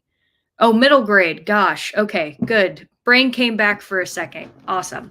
Yeah, she writes mostly YA and middle grade historical fiction and contemporary. Some of the YA kind of blends into adult with older protagonists, though. Lots of 18 to early 20s, not romance. Okay, well, you've already gotten me there with the not romance, but can I even really say that I won't read romance anymore after I read this? Probably not. Maybe. I don't know. I could say I'm selective about it. How about that? I'd be very selective. And Kat says, that's cool. I read all of that. I'll have to check something out by her in the future. And Alex says, I always feel like I have to specify not romance when I talk about realistic fiction and especially YA. LOL. And you do. I completely agree. I think I do the same thing on my channel when I talk about the type of young adult fiction that I generally enjoy. However, if you recently saw my video that I just put out this week about my subscribers choosing my TBR, there were 5 books on that list that I picked for myself that were books that I wanted, and then the other 20 were from you all. And the very first one I talk about in that video was Last Night at the Telegraph Club, and that is a sapphic romance, a sapphic YA romance. But I've heard so many good things about it that I'm like, you know what? I want to give it a shot. I feel like it'll be a deep story. I would argue that The Invisible Life of Addie LaRue is a very deep story. So I like books like this. I'd be willing to read a book with a lot of romance elements if it is as devastating is this one? And Kat says, yeah, I'm not big into romance. Glad you specified it. Kat, I will tell you that for this, it's not smutty, just to clarify. I can't remember. I don't remember you saying that you've read this, so please forgive me if you told me that you have, but this isn't smutty at all. It's not that kind of book. And Mary Lou said, hello, I'm back. Well, hi, Mary Lou. I hope you enjoyed your pizza. And Kat says, I have lots of favorite authors because I read lots of genres. However, my absolute favorite is Stephen King. And I usually recommend his books based on a person's reading preference. He's not just a horror writer. And Kat, I would have to absolutely agree with you 100% on that. And that's actually the reason why for Keaton's first book that he read, I recommended The Green Mile, because The Green Mile has some horror elements to it, but really I would argue that's more of a magical realism book. It's like an unsettling magical realism. And then you and I have talked about Fairy Tale before, because you told me, you're like, don't go into it expecting that there's any horror elements. It's like pure fantasy. And I really like that he kind of has that dimension to his writing, because when people talk about him, they think that, oh, it's only horror, and that's not at all the case. So I completely agree with you. There's usually like a King book for anybody, depending on, what they like to read. He's branched fantasy, science fiction, horror, kind of more like contemporary stories. Even has, some that are written from the perspective of children. In the case of course, I try to say it and then it immediately goes from my mind. I read it. It is, it's about the young girl who likes baseball and likes the baseball player. Oh my gosh. Oh, that makes me so mad that just left my brain. But that story wasn't particularly scary to me. Oh, the girl who loved Tom Gordon. The girl who loved Tom Gordon. Did I get that right? I think I did. It's been a hot minute since I've read that one, and I don't own a copy of it anymore. But that one was kind of like the closest to middle grade of his, I think, that I've read. Anyway, Kat says, hey, Mary Lou, how was the pizza and what type did you order? I also want to know all the pizza deets. Robert says, fave is Ken Follett, Pillars of the Earth. Robert, I have to tell you, Keaton has told me so many times that I need to read that. I cannot tell you how many conversations we have had that he loves that book, and I have considered getting him a copy of it just because, like, he doesn't have one, and then if he gets a copy, I would be able to read it too eventually. So that's cool that you recommended that one. You said Martin Cruz Smith penned the greatest character ever, Arkady Renko. Okay. I'll have to look into that. And new author, Richard Swan, The Justice of Kings, The Tyranny of Faith. Okay. Fantastic. So I'm pretty sure I remember you talking about The Justice of Kings. Yeah, you absolutely did. I think it was on actually the last live that I had, because I have seen this. Yep, and it's saved. Yep, I knew it. Okay, good. I did remember that one. Martin Cruz Smith. I don't remember. Give me Martin Cruz Smith. Arkady Renko is actually. Okay, no, I don't recall us talking about these. Let's see. I found Polar Star. Okay, Amazon, let me gripe for just like 2 seconds. Why is it when you go and you search something in Amazon, they don't always give you the book that would make the most sense? So like if you're looking for a book series, they don't give you the first one. That doesn't make any damn sense. Okay. I'm gonna correct me if I'm wrong, Robert. It looks like Gorky Park is the first one out of the 10 books in that series. So I've just favorited that one so I can look into it in a little bit. But that was the one that it shows up as being number 1.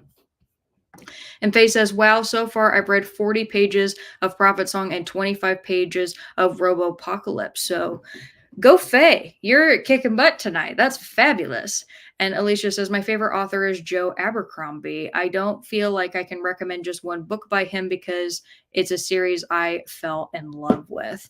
Now, Joe Abercrombie, I know that's a name I've heard. Is that one that you've already told me about, Alicia, or have I just heard that? This is the beautiful thing and the sad part about getting so many awesome recommendations from you all is that sometimes I just can't. I try really hard to keep track of all of them, but I can't always. Okay, so it was not one that we had talked about before because I had heard of The Blade itself because it was like, I can't remember how many years ago, like when I first started watching BookTube.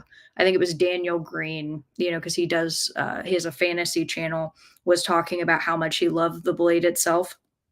And I haven't ever gotten around to reading it, but it's got extremely high views, or high reviews, excuse me, 4.5 stars out of almost 21,000 reviews on Amazon. So that's crazy. And if I remember correctly, isn't The Blade itself one of those books where the main character isn't really a hero? He's more of an anti-hero. He's a very dark character. He does kind of, you could argue, like questionably ethical things.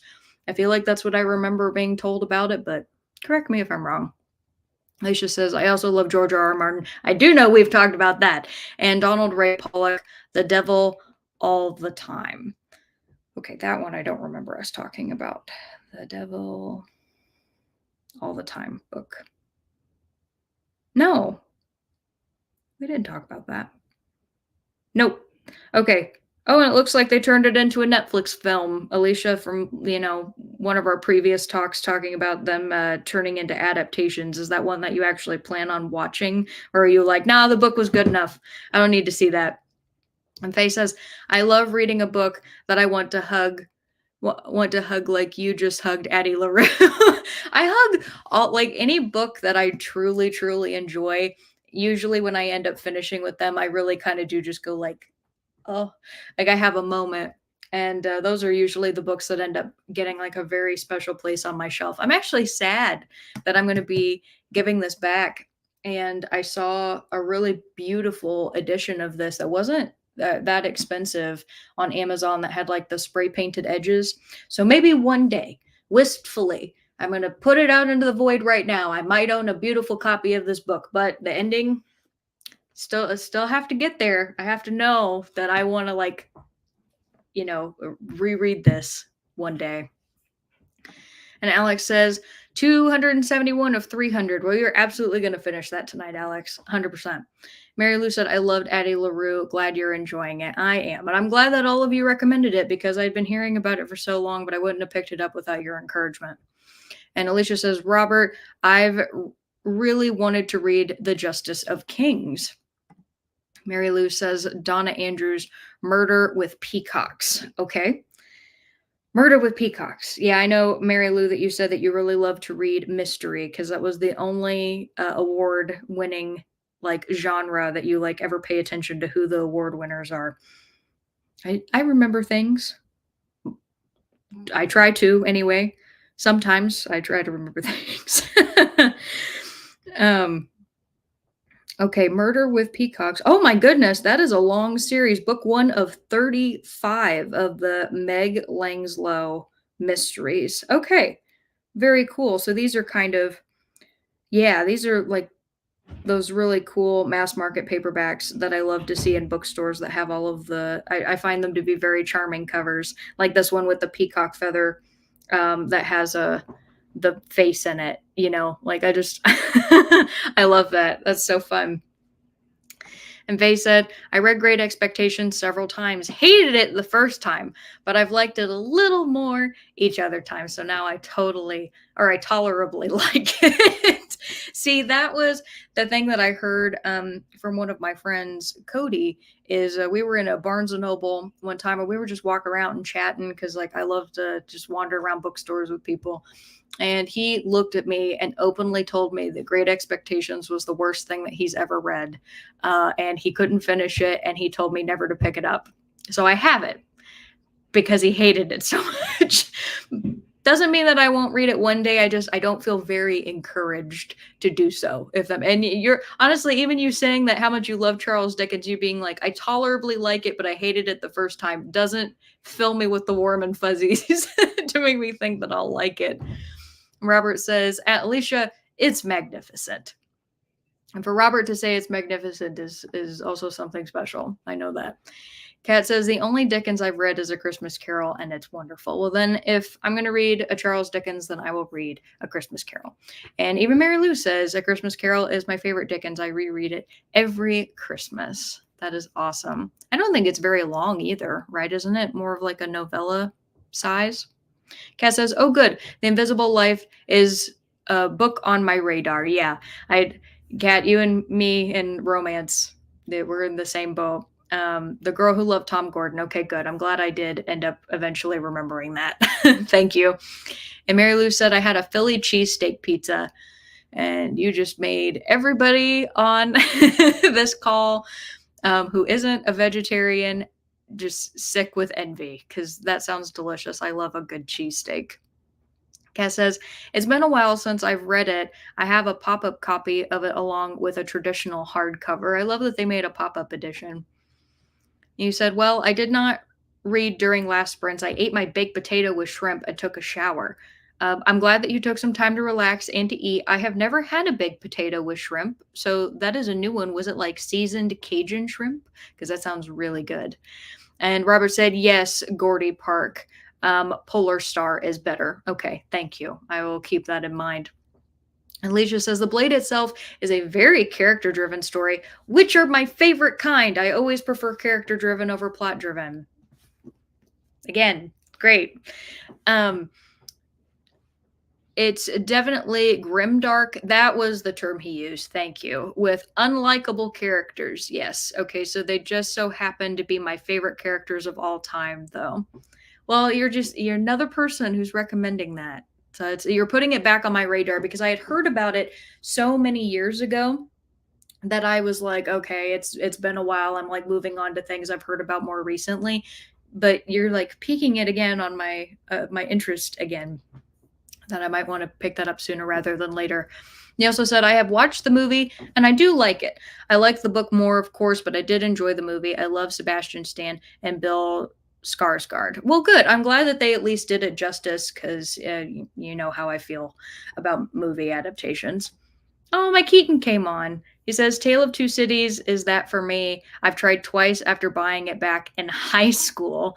Oh, well, good to know, honey, that you cannot you could not finish Tale of Two Cities. I just learned something new about Keaton. He and I have never talked about that before. And Faye says, Great Expectations is a lot of people's favorite Dickens. That's what I have heard as well. But it's the most atypical for him, so I wasn't a fan of it. I 100% recommend if you're going to read one Dickens, it should be Christmas Carol. Okay, you have cemented that for me. Thank you. Tale of Two Cities is my favorite book. Oh no! Well, Faye, I have not heard, except for Keaton just now, I have never heard anything bad about A Tale of Two Cities. I've only ever heard bad things about Great Expectations. So I'll keep that in mind. And Keaton says, Robert, nice profile picture. I also enjoy that. Kat says, yes, Cajun seasoning shrimp. Well, then you're living your life the right way, Kat. Like you get all the spices. And Kat says, hey, Keaton. Keaton says, hand pink waving. Yeah, I don't know why the emojis sometimes don't come through. That's happened on Kat's channel as well. It's like the weirdest thing. And Kat says, A Christmas Carol is not long. Okay, well, if they made a pop-up version of it, either they like were able to shorten it or it couldn't have been too long. So that makes sense. Well, thank you all. Again, I got even more recommendations tonight, so that is fabulous. I have 2 more questions for the evening. The night is going really strong so far. I'm going to finish this dang book. So I'm going to I think I'll put 30 minutes up this time. I hope you all don't mind. I'm going to pick 30 because I think we'll do 2 more sprints. So this will be the second to the last, and you all can decide what amount of time you would like for the last one. I think either way, it should hopefully be enough time for me to finish this. So, okay. I will go ahead and put some time up here on the clock. Yeah, Kat said 30 is ideal. Well, perfect. Okay, awesome. I got it up on the clock here. And Robert said at Keaton, One Punch Man. Yes, Saitama. I love that. And Mary Lou said 30 is good. Fabulous. Well, then, I'm going to wish you a very happy reading, and I will see you all in a little bit.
All right, everybody, come on back. Let me know how you did. I'm on page 748, so I'm so close. It's like the slow crawl, you know. I'm enjoying taking these breaks. I'm glad I'm doing the sprints and getting to chat with you all. I just know that like I'm gonna get through it tonight. I'm hoping it's gonna be the last sprint. That way I can finish it with you all here. That would be fabulous. So before we left, I did forget to put up the question. Um, Robert was teasing me. He says, "Question: How many times does Alex forget to put up a question?" Well, tonight it has been twice, but I remember to do it at least after I started the sprint, and I did see that some of you saw that. So thank you for answering anyway, even though I messed up a little bit. And that question was, you could never buy books again for the rest of your life. Would you be able to get by, or would this cause an existential crisis? And Faye was the first to answer and said, the question sent me into an existential crisis. So that's probably my honest answer. But I did spend many years only reading library books. So theoretically, I'd be okay. But life would have little joy. Okay, see, that's fair because at least you would be able to get around, like you would still be able to read, right? Like that you're not prevented from being able to pick up a book ever again. It's just the fact that you wouldn't be able to own any or buy any more than you already own. But I agree with you that there is a very simple pleasure in the owning of beautiful books. I know that I really enjoy having mine. I've don't want to like start a commentary about like capitalism or materialism or anything like that, but you know, there is something to be said for the way that we like to collect things, the way we like to own things. I feel like for myself, I would be able to get by as long as I could still get books from the library because that's what I'm doing this year, other than the books that I already own. But it can be really difficult. Like, perfect example with Alicia reading The Terror. You know, if I want to go and I want to pick up a book and the library doesn't have a copy of it available, you have to wait however long to be able to get it. And there's something like so satisfying about being able to just like go and just get whatever you want at any time. And that in itself can bring a lot of joy. And Faye also said, especially since I moved to a small town with a tiny library and then my Providence stopped funding the interlibrary loan system, so I'd be left with very little to read. Oh, that is devastating. Yeah, that would be even worse, Faye. I don't know if where you live, if they provide something similar to what we have here, but in my state, you can actually buy a library card pass that it's like $60 for the year, and you get access to every single library in the state. And so if I'm again, no idea if that's something that is available around you. And of course, it's something that you have to pay for, right? But that can be really nice if you want access to a bigger library, if they offer that. Might be something to consider. But then again, if you prefer to just buy your books, then that wouldn't be necessary. And Robert says, never buy books again. I couldn't do that. If a few weeks go by without a purchase, I'm turning over some tables. See, that's the way that I was prior as well. It felt like I was buying at least one or two books a month. But my purchasing for myself was out of hand. For other people, they keep like perfect pace, you know, with how much they buy versus how much they're reading. And I respect that. If you're like, nope, couldn't do it. I totally understand, Robert. It is a joy. Alicia says, full existential crisis. Can I still borrow from the library and Libby? If not, I'm losing my mind. Yes, you absolutely would still be able to borrow. You just can't buy them. You cannot spend your own money. But I could throw in a caveat in there that other people could gift you books. Like, you know, like if you have to have a loophole in there, that would be a way I guess you could get around. You could still own them if other people gave them to you, but you could not buy them. Okay. Sudoku is real. Yeah, that let me see if I can think of a good way to say it. That is when you own so many books that you'll never be able to read them all, but it is the act of just like collecting all of them. Correct me if I'm wrong. I think I got that. Roxanne can read. Well, hello, Roxanne. Welcome to the reading sprints. I'm happy that you were able to join, even though it's, later in the evening. I'm not sure what time it is there, but happy you could be here. You said, if I can't buy books, that just means I need a book dealer. They'll buy the book and we'll trade. And if that doesn't work, I could get around it by using the library or a subscription. See, you're already thinking. You're already thinking. And I see you said, I have a strong will and we'll find a way. You're like me. There's a loophole everywhere. There's something that you could do. Now, one thing I did not think about that I love your idea is this idea of trading with people. Like if you were able to like have a book on your shelf and you wanted to do some sort of like book sharing system, you're not buying them, so that would still count. That's similar to borrowing from the library, I think. A little bit more permanent. And Alex says, to be honest, I have enough books on my shelves to keep me going for another 10 years. Well, the only really bad thing would be missing out on books my library doesn't have, including Ellen Emerson, White, Rip. Oh, they don't carry her? I wonder, Alex, have you gone to them and asked them if they would carry them? Libraries sometimes actually do take recommendations. If you go to them and say, hey, I really want this book, they'll put in a request, and the sources that they buy their books from, like sometimes they'll put it on a wish list and get it with the next round. So you might have done that already, but if you haven't, maybe consider talking to them if that's something that interests you. And Kat said, it would 100% cause me to have an existential crisis, even though I have plenty of unread books on my shelves. I love books. And that's really the thing, isn't it? Is like when you're a reader, it's the simple act of being around books. It's not even necessarily the ones that you have read or the ones that you haven't. It's just being around them provides some degree of comfort and like security and joy that nobody can take away from you. And I get that's the reason why I'm building this out in here, is because I just want to be surrounded by them regardless. And Alex says, I finished Deep Creek. You did it, Alex. Good job. An unbelievably beautiful book. I must read more, from Pam Houston. Well, I'm so happy that you loved it and that it was one of the best things, if not the best thing, that you read this year. So I look forward to hearing you talk more about that. I'll definitely check that out on your channel. And Kat says, I did not read. Barry and I watched an episode of Afterlife on Netflix. It has been comforting. Rick Gervais is brilliant. Ricky Gervais. Ricky Gervais. Okay. Yes, that was correct, right?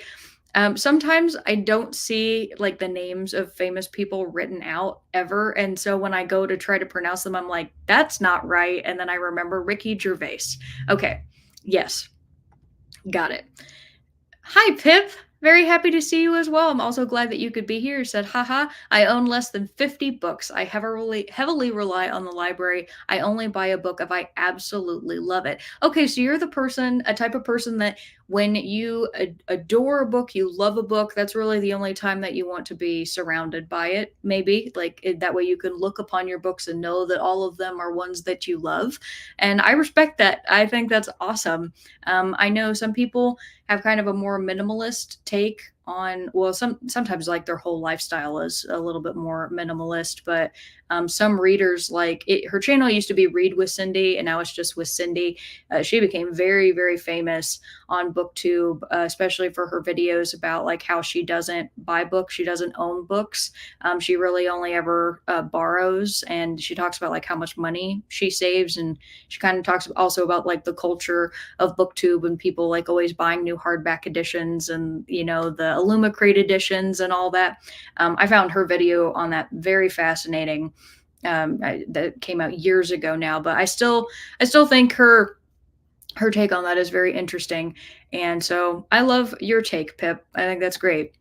Mary Lou said, I would definitely have an existential crisis.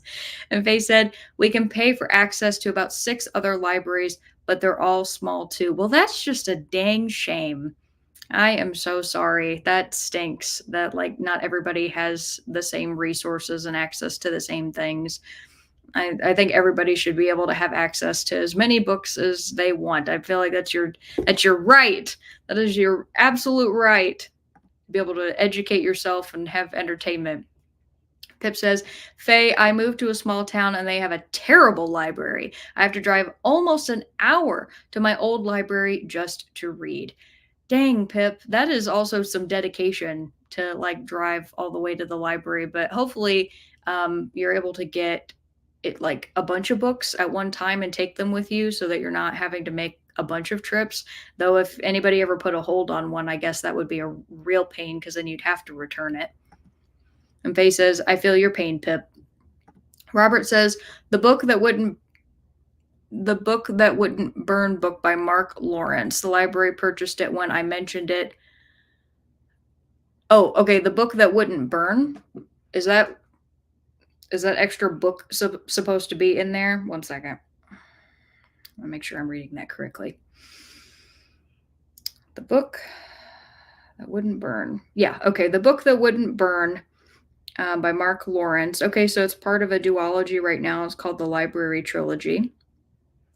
Also very highly rated. I love the cover. That's a beautiful sweeping staircase of a cover for the library. You said the library purchased it when you mentioned it, and they weren't into purchasing more manga. Oh, that stinks. Especially with how popular it is right now. Is it because like they have a massive collection, or is it because they said it's not popular enough? I think that's weird. My childhood library, my hometown when I was growing up, that was where I first started reading manga. Like that's where people get into it sometimes because they like have no experience with it. And I had like a huge craze for a long time, and I had a massive collection of them, which I sold years ago. I do miss them sometimes because I used to love reading those a lot. But no, that just stinks. Alex says, I've requested books for my libraries a lot and have thus far been unsuccessful. They are large libraries, so perhaps the individual librarians have less control. Not sure how it works. Well, that's a shame as well, Alex. I'm sorry. I was hoping maybe I'd be able to provide a recommendation, but of course you were already on it. So I wish you luck in your next endeavor to try to get one of those books. Yeah, I don't know who gets to decide that. Like, how do you pick like what funds go to which books? Is it because they're inundated with so many requests? If it's a large library, maybe it's because they have hundreds of people requesting different books and they have to pick and choose based off of popularity. I have no idea. But like I said, good luck. Pip says they are comparing BookTube and BookTok to fast fashion now. That's interesting. Less harmful for the environment, at least for talking about books. But in terms of flash in the pan success, I would definitely say that BookTube and BookTok have been instrumental in that. And I think I talked about that in my last live, and I also had a video on that where I talk about TikTok getting into book publishing, where an author can be made overnight, or an author that hasn't written or been popular in years could suddenly have a resurgence out of nowhere, and they're like the next hottest thing, which is what happened to Colleen Hoover. She's everywhere now, all over the place, and it was because she had a resurgence on TikTok. And I think that it's a very interesting comparison. Fast fashion. I don't think I would have thought of that. Mary Lou says, I buy tons of books for my Kindle. I only get print copies if I loved it and know I will want to reread it sometime. That's very fair. I prefer reading a physical copy, although Kindles are very convenient. Cannot deny that. I do really enjoy my Kindle, and I like Libby a lot, that you can just get them directly, onto your Kindle. I think that's a fabulous like partnership that they have there. I have a thing where I don't necessarily buy it only if I really loved it, like a physical copy, but I will keep it only if I really loved it. That's kind of one of my policies because I have such limited space on my shelves. And if I'm buying new books and I'm, trying to acquire new things, I can't keep all of the books that I've read that I didn't necessarily really enjoy all that much and all the new ones that are coming in. If I know that I'm not going to reread it again, I'm going to give it away. I'm going to donate it. I'll sell it. One of those things. That's why I have my gigantic basket of books that are down here right now, is because I'm waiting to donate them to a library. And yeah, so that's just for me. I like hearing how everybody kind of handles and manages their libraries at home. And Pip says, "Yeah, I can check out up to 50 at a time. Wow, that's even more than my local library, and keep them for a minimum of 3 weeks. So it's not too bad of a deal, just a lot of gas." Yeah, I mean, I'm glad that you could get that many, but there's also only so many that you can read in a period of time, right? And yeah, an hour? Dang, Pip. And Faye says, 50 at a time, swoons. Faye wishes. And Mary Lou says, but if I could no longer get real books, that would be a crisis for sure. And Pip says, Faye, laughing face. Well, hey, Robert, I'm not going to forget to put up the question this time. The next question for everybody to answer during the next live is, oh, of course, I had a typo. 1 second. Save. Okay. Is provide me with your favorite cocktail recipe. It could be as simple or as complex as you like. I don't care. I love a really good cocktail. It can also be a mocktail. That is also acceptable. I don't drink every night, and some nights I just want something neat that is also tasty. So either way, whatever you prefer. And Kat says, I would only keep books I love. I love most of them. However, I try to find good homes for the ones I unhaul. I know, because I got Fire Girl from you, and because I got 9 people on here right now. Any of you who have not checked out Kat's channel, she's fabulous. And whenever she has her reading sprints recently, which are on Wednesdays, she has actually been doing like a wheel of win where you can say if you're interested in winning one of her books, and it spins around and random people are selected and you can pick which book from her pile that you like. I don't know how often or like how much you're going to be able to do that, Kat, but when she has done it, I actually won a book and got Fire Girl. I was really excited and she shipped it to me, and Kat is just fabulous. She's really, really fun, does a lot of great stuff on her channel. And Pip says, oh, fancy. Yeah, she is. She is fancy. It's the best way to give away books. And Faye says, yeah, Kat, exactly. If you fall in love with 10 million books, what could you do? Absolutely. So this, I'm going to announce this as, I think, because we're at the 4 hour mark and I want everybody to be able to rest tonight as well. I'll say that this will be our last sprint for the evening. So please, while you find your favorite cocktail recipe, tell me in the comments really quick, how long would you like our last sprint to be? Would you like it to be 30 or 45 minutes? First person to answer is the winner. Maybe I should play some Jeopardy music. Do do do do do do do do do do do do. Pip wins. Pip said 45 minutes. Okay, last sprint of the night will be 45 minutes. That should hopefully be enough for me to finish this book. Okay, and Mary Lou says Cat's channel is great. I know, she's fabulous. And Kat says, yep, Faye. Oh, thank you, Alex. I did it for the month of November and gratitude for my peeps. Well, if you ever do it again, Kat, I'm sure it will draw people. But regardless whether you're doing that or not, everybody should still check out your sprints on Wednesdays. And I do mine on Fridays now. I used to do them on Mondays, but I've been actually really enjoying doing them on Fridays with you all. And Alicia says Cat's channel is supreme. And I agree. So I'm going to go ahead and get the timer up, everybody. And I better change the time really quick. 45 minutes here. Kat said it. Thanks, Mary Lou and Alicia. Love y'all. So I got it up here, and I will see you all in 45 minutes. Happy reading.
All right, everybody, come on back.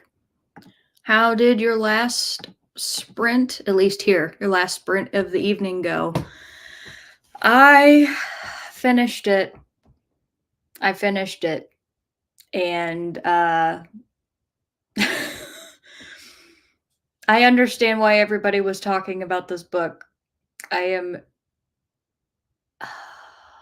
I'm kind of devastated that it's over, but I'm really happy to know how it ended. And I was actually just talking with Keaton about it because this was one of those books I had a hard time pinning like what rating I would give it. And just like telling him about this, I can honestly say I'm pretty sure this is a 5. That like I can feel it in my gut that this book deserves to be a 5 star. And I'm just like so impressed. So thank you again to those of you who recommended this. You have not done me any wrong this day. I put up that question for you all for the last sprint of provide me with your favorite cocktail recipe. It can be as simple or complex as you like. And so, got to go back here in the comments. And right before we joined the sprint, Alex said, I'm beginning Anna Karenina in the next sprint. I've never read that. And Faye said, nice. Alicia says, my go-to is a Tom Collins gin, lemon juice, simple syrup, and club soda. I don't drink a lot of gin, Alicia, but that sounds fabulous, and I would love that. And Tom Collins is also, that's just like a classic drink.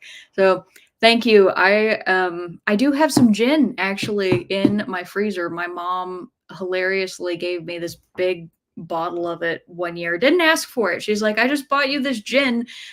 Most of the alcohol that I have in my home has been gifted to me over the years. And I mean years because some of it I've had for a long time and I still haven't drank all of it. So I'm kind of looking for like good new things to make. And so that would be a perfect example.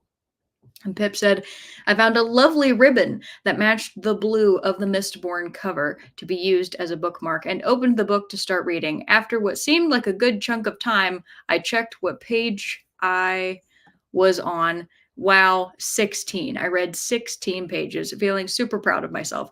I flipped back a few pages just to be sure. To my horror, I only read 2 pages. The page count starts from the beginning of the book. Oh no, Pip. I'm sorry. We've all been there. We've all been there where we realize that we haven't read quite as much as we originally had hoped, but that's okay. You'll get your time in at some other point in the future. Also, Mistborn, that's another one that I have heard many fantasy readers talk about. So I hope that you end up enjoying it. And if you do, please feel free to come back on another live. I hope you'd be interested in returning and let me know how you liked it because I would love to know. Leisha says, I also had one called Lavender Bee's Knees with gin, lavender, honey syrup, and lemon juice. I'm a sucker for lavender. Lavender is kind of like the new thing I've noticed with alcoholic beverages at many different distilleries that they seem to offer some lavender infused syrups or, alcohol. And I actually think that it's really delicious and that sounds really good. And lavender honey syrup is something that I might even be able to figure out how to make at home. That might be a project. That would be fun. You all know I like to cook. I bet you I could make that. Pip says, not the beginning of the story. Well, that was a fun ride.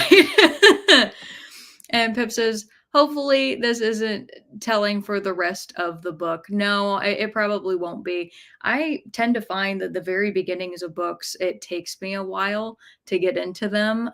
Fantasy in particular can be that way because you have to have all the world building and you also have to get used to the voice of the author if you haven't read from them before, especially if you haven't read from them before. So no, I think that doesn't, it's not ill boding. It will hopefully get better.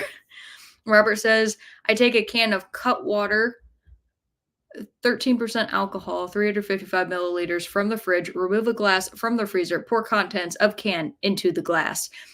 Robert, you know how to have a good time. You know why? Because it's simple, but it's effective. That's the way that I like to drink my Guinness. So I inherited this this trait from my mama where I do not like my alcoholic beverages to get warm, like at all. I like them to be cold when I drink them. And so my mama always drinks her beer over ice.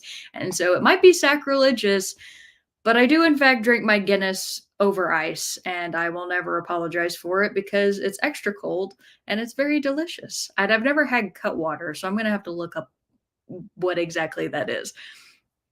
And Alex says, page 25 of 800. Anna Karenina is 800 pages? Good Lord. Good luck. I mean, I know you'll tear through that, but still, wow, that's a big book. And Alicia says, I'm glad you like Addie LaRue. I really, really did. So thank you. And now I have to give it back to the library so I can make sure that somebody else who wants to read it can get it since they're so hard to come by. Pip says, glad to know it's worth a read. I have heard that by so many people, and I mean, heck, I'm actually curious what the rating for Mistborn is. I know it's stupidly high. Mistborn. Let me see. Yep. You want to talk about stupidly high? Okay, Mistborn. The Final or is it Mistborn: The Final Empire? Wait. Book 1 of 7, Mistborn. I think that has to be it, right? 4.7 out of 5 stars out of 36,852 ratings. That is, you want to talk about overwhelmingly positive. That's insane. 75% of people who read that gave it 5 stars. So I believe, Pip. I believe. And Kat says, you watched another episode and in the middle of another episode of Afterlife. I'll have to email you a cocktail recipe, my friends, and I have a drink night occasionally. So I have plenty. Well, Kat, if you start a drink exchange with me, then I will start a drink exchange with you because I also enjoy making a good cocktail every now and again. That is a little bit more complicated than either pouring out a beer or mixing amaretto and sour mix. So though those things are always classics and great as well.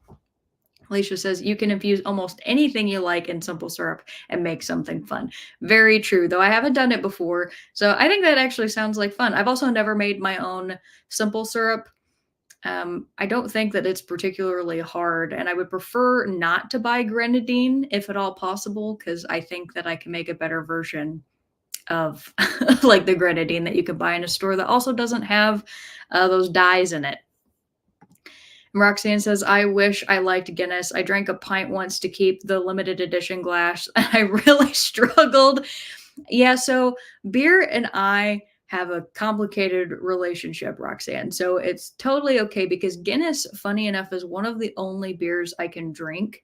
I find it I find it quite light, like pretty refreshing to drink, but other people would say probably that it's, heavier because it's a darker beer.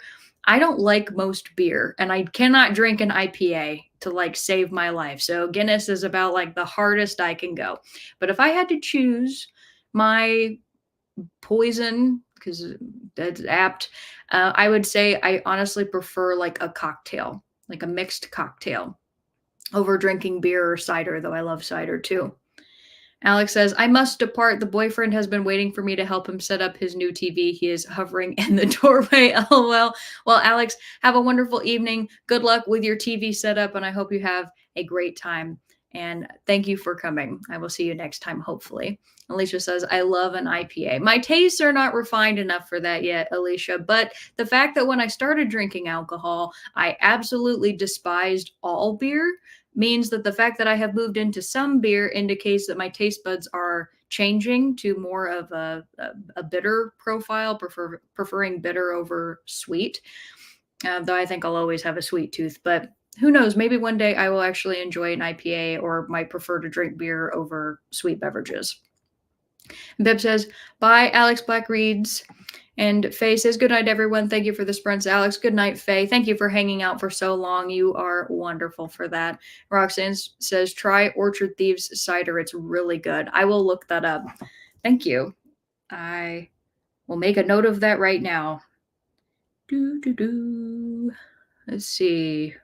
Orchard Thieves cider. I love a good cider. Always looking out for another one. Mary Lou said, bye, Faye. Kat says, thanks very much for the sprints, Alex. I had fun hanging out with everyone after a tough week. Have a wonderful weekend, everyone. Kat, so glad that you could make it. I know that it's been a really rough week for you. I didn't expect to see you here tonight, so the fact that you came means a lot. So thank you. And you take care of yourself. I'll talk to you soon. Robert says, beer is Hacker Pure, Vice beer, a Cutwater is a pina colada. Ooh. Pina colada. That sounds really, really good. Now I'd be down for some. I'd be down for some pina colada, Robert. Alicia says, thanks for the sprints, Alex. Hugs to you, Kat. Thank you, Alicia. Thanks for coming to hang out. I will say goodnight to all of you. I know you're all probably really tired. For those of you who had not come to my sprints before, like Roxanne and Pip, and everybody, thank you so much for attending. It means the world to me that you came. I hope you'll think about attending again sometime in the near future. And this has been just an absolute blast. So thank you. Good night, everybody. And I hope to see you next Friday. Good night.